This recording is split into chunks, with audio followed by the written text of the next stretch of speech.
इस वीडियो में हम बात करेंगे आईपीसी के सेक्शन 427 के बारे में। इंडियन पिनल कोड की जो धारा है 427, ये बताती है कि मिसचीफ करने की क्या सज़ा मिलेगी। मिसचीफ का मतलब क्या होता है? मिसचीफ मतलब जानबूझकर, सब कुछ जानते हुए भी जानबूझकर किसी को हानि पहुंचाना, किसी को नुकसान पहुंचाना।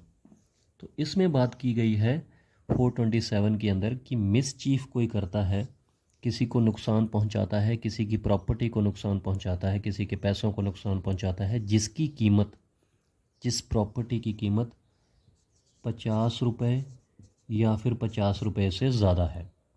मतलब कोई भी ऐसी प्रॉपर्टी, कुछ भी, चाहे उसकी कीमत 50 रुपये है या 50 रुपये से ज़्यादा है। 50 रुपये से ज़्यादा कितनी भी हो सकती है, 100 रुपये, 200 रुपये, हज़ार, लाख, 1 करोड़, कितनी भी, लेकिन कम से कम 50 रुपये होनी चाहिए।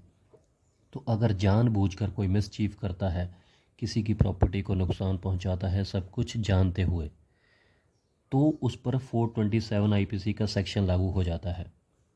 तो एक एग्जांपल के तौर पर ले लेते हैं कि जैसे किसी की बाइक है, अब उसकी कीमत तो 50 रुपये से कहीं ज़्यादा है, तो जानबूझकर किसी ने किसी की बाइक को कोई नुकसान पहुंचा दिया, या किसी कार को कोई नुकसान पहुंचा दिया, या कोई और प्रॉपर्टी है, कुछ भी है, कोई भी सामान है, तो अगर किसी ने किसी की प्रॉपर्टी को जिसकी कीमत 50 रुपये से ज़्यादा है उसको जानबूझ के नुकसान पहुंचाया है, तो उसको मिसचीफ माना जाएगा और उस पर 427 आईपीसी का सेक्शन लागू हो जाएगा और उसको इंडियन पिनल कोड के तहत इसमें सज़ा मिलेगी।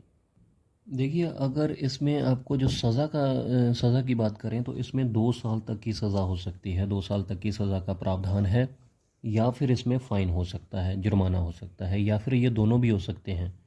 2 साल की सज़ा भी साथ में जुर्माना भी, ये कोर्ट पे डिपेंड करेगा। ये एक बेलेबल ऑफेंस है। बेलेबल का मतलब क्या होता है कि जमानती अपराध, जिसकी ज़मानत पुलिस स्टेशन में ही मिल जाती है, तो बेलेबल ऑफेंस है। ज़मानत इसकी आसानी से पुलिस स्टेशन में ही हो जाती है।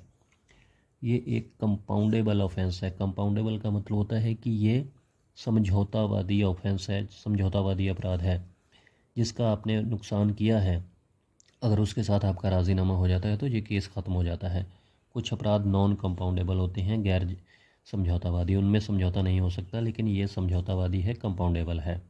तो ये थी जानकारी 427 आईपीसी के बारे में। उम्मीद करता हूँ क्लियर हो गया होगा। सिंपल तरीके से, सिंपल शब्दों का प्रयोग करके आपको समझाने की कोशिश की है। अगर वीडियो अच्छी लगी तो कमेंट ज़रूर कीजिएगा, लाइक कीजिएगा और बताइएगा ये वीडियो कैसी लगी। नेक्स्ट वीडियो में सिंपल तरीके से बात करेंगे किसी और जुडिशियल पॉइंट के बारे में। तो शुक्रिया, धन्यवाद।